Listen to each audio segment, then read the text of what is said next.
मित्रांनो, आज संबंध जगावर कोरोना विषाणूचे फार मोठे संकट उभे ठाकले आहे. आपल्या महाराष्ट्रातही कोरोनाने हाहाकार माजविलेला आहे. आपली इच्छा असूनही आपणास एकमेकांना भेटता येत नाही. अशा या टाळेबंदीच्या परिस्थितीत आपल्याशी व्हिडिओच्या माध्यमातून संवाद साधताना मनस्वी आनंद होत आहे.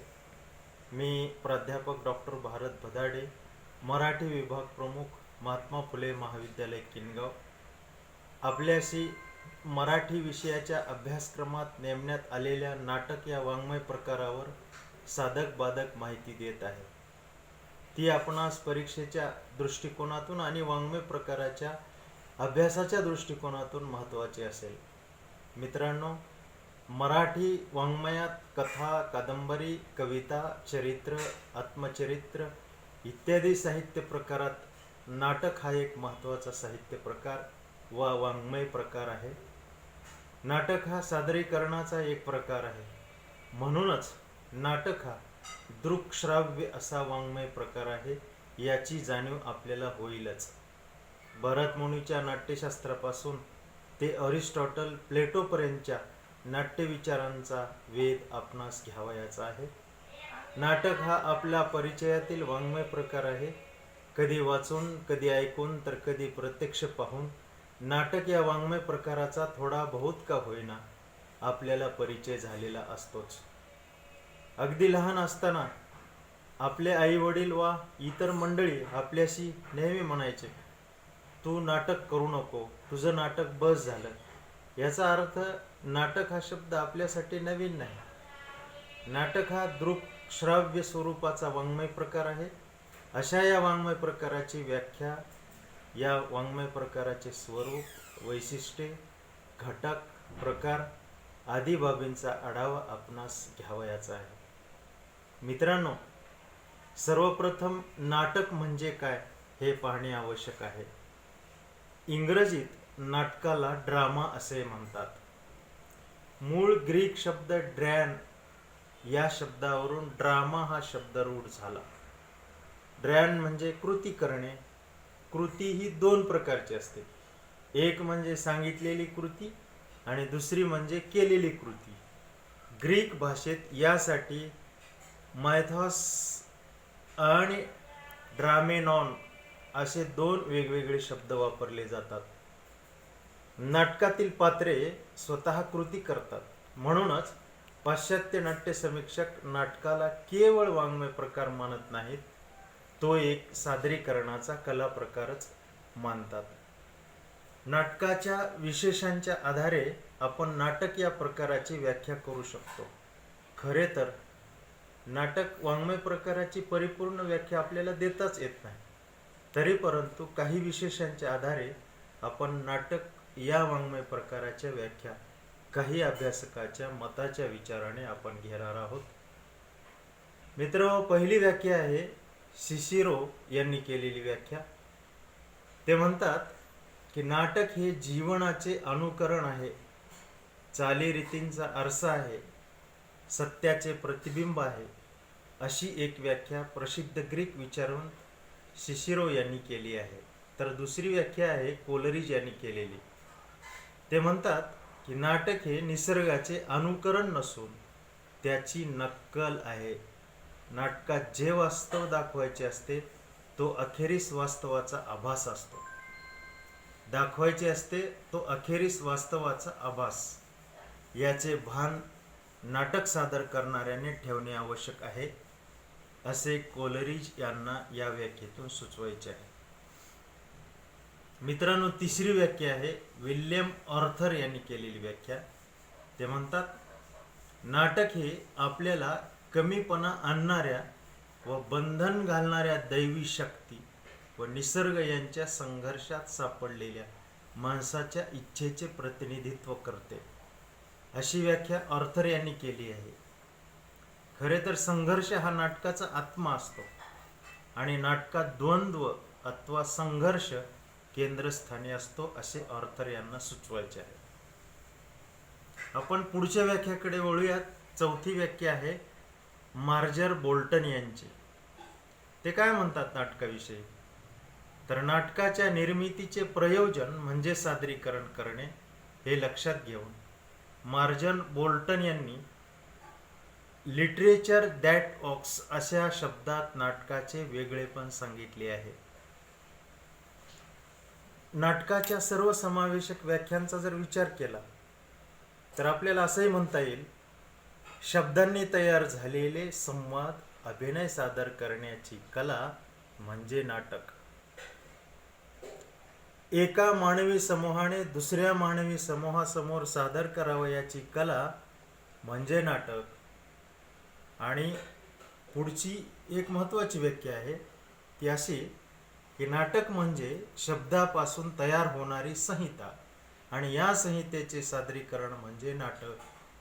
हे सादरीकरण नेपथ्य, संगीत, प्रकाशयोजना, अभिनय इत्यादी घटकांच्या आधारे करता येते, पण या सर्व घटकांची सुप्त शक्ती शब्दांनी तयार झालेल्या संहितेत असावी लागते.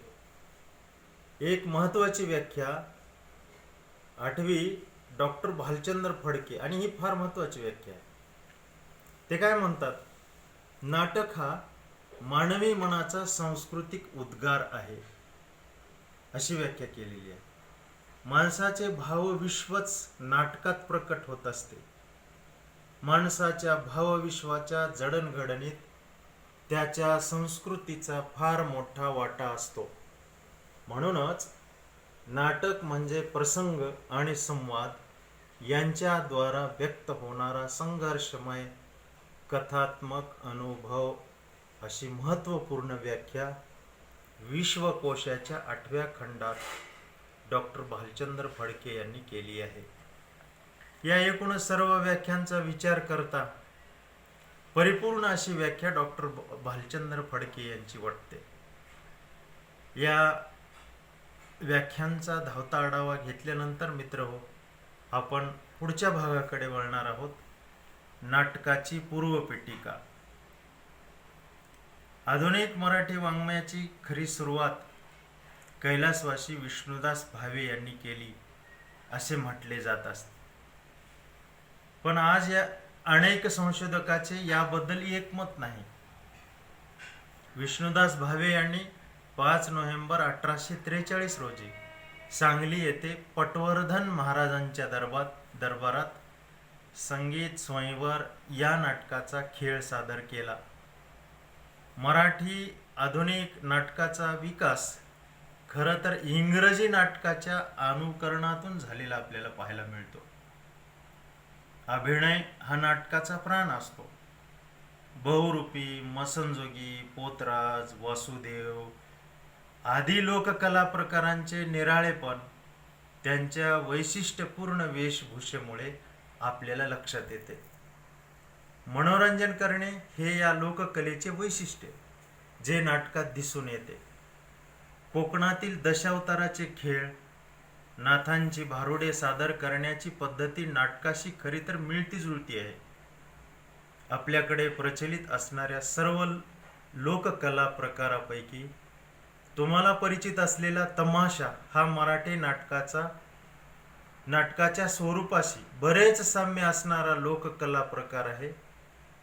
तमाशाला सुमारे 500-600 वर्षाचा इतिहास असेल. तमाशा रंगभूमीवरील या नाटकाला लिखित स्वरूप नव्हते. मौखिक परंपरेने ही परंपरा पुढे चालत आलेली. त्यामुळे मराठी नाटकाचा सलग असा इतिहास सांगणे कठीण आहे.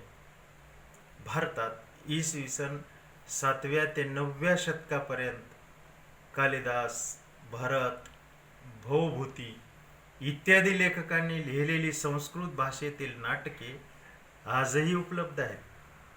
19व्या शतकात इंग्रजांनी मनोरंजनासाठी मुंबईत नाट्यगृह बांधली. त्यात शेक्सपियरची नाटके सादर होऊ लागली.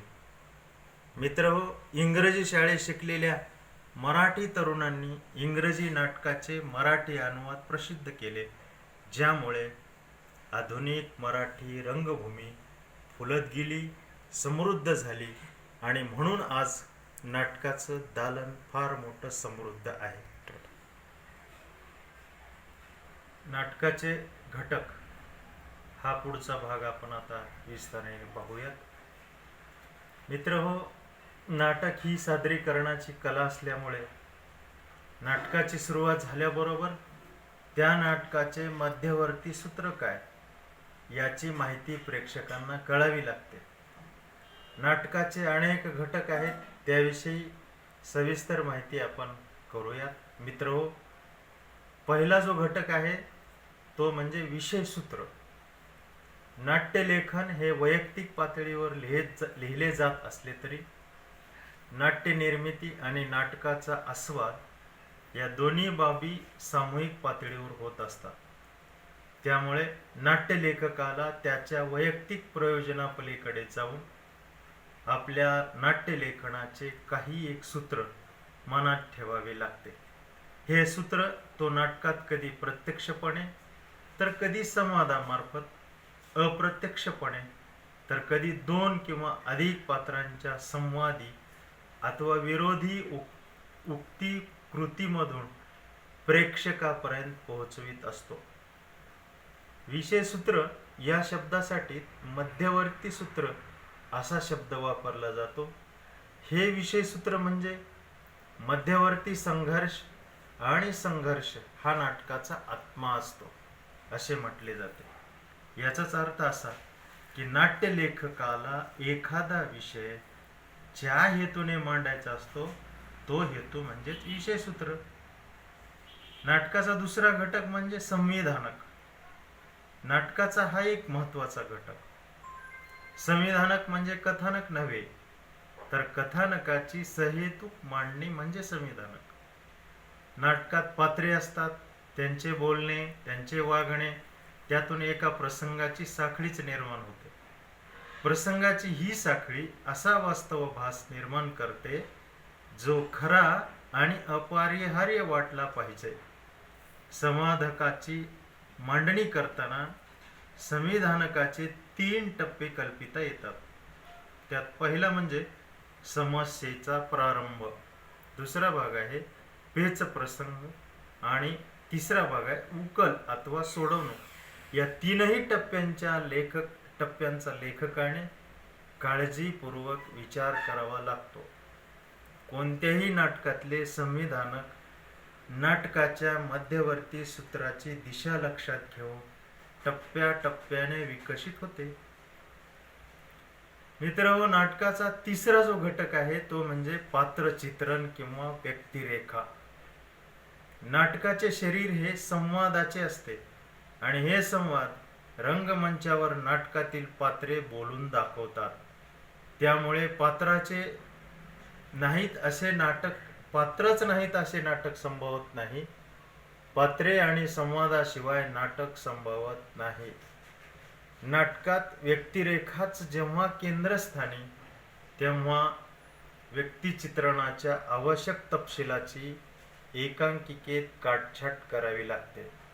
यासाठी एक नाट्य संकेत म्हणून हा निवेदक अतिशय प्रभावीपणे आपले काम करतो. नाटकातील व्यक्तींचे चित्रण कमालीचे जिवंत आणि प्रत्येकारी होते. नाटकातील व्यक्तिचित्रण वास्तवतेला धरून असावे.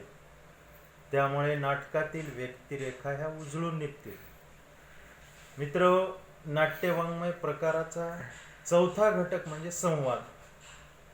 संवाद हा नाटकातील घटकाचा महत्वाचा भाग. संवाद हे नाटकाचे शरीर तर मध्यवर्ती सूत्र या संवादाचा आत्मा असतो. त्यामुळे कोणत्याही नाटकातील संवाद आणि मध्यवर्ती सूत्र यांचा सूचक सांधा जमल्याशिवाय संवाद अर्थपूर्ण होतच नसतात. नाटकातील व्यक्तींची नावे, त्यांचा दर्जा, पात्रांचे परस्परांशी असलेले नातेसंबंध, त्यांचा तपशील, संविधानकातील एखाद्या प्रसंगातील वेळ अथवा स्थळ या साऱ्या संवादातून प्रेक्षकापर्यंत पोहोचत असतात.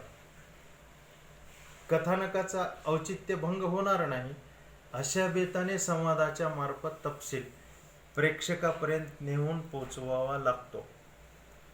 नाटककाराचा अनुभव चित्रित करण्याचे संवाद हे महत्त्वपूर्ण माध्यम. संवादातील सर्व शब्द अभिनयगर्भ असतात. म्हणूनच संवाद फेक अर्थपूर्ण कशी होईल याचा प्रयत्न नटाला करावा लागतो. पात्रांच्या वर्तनाआड लपलेल्या प्रेरणा संवादातूनच या व्यक्त होतात. नाट्यनिर्मितीच्या दृष्टीने संवाद हा अतिशय महत्त्वाचा घटक असतो. म्हणून नाटकातील घटना प्रसंगांना गतिमान करण्याचे कार्य संवाद करतात. म्हणून नाटकातील संवाद साधे, सरळ, सोप्या भाषेत प्रेक्षकांना कळतील, समजतील, उमजतील अशा स्वरूपाचे असावेत. मित्रहो, नाटकाचा 5वा घटक म्हणजे रंगसूचना अर्थात वातावरण निर्मिती.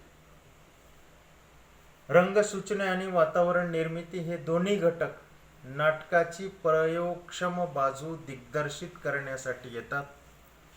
वातावरण निर्मितीसाठी प्रामुख्याने नेपथ्य, प्रकाशयोजना, संगीत या घटकांचा वापर केला जातो.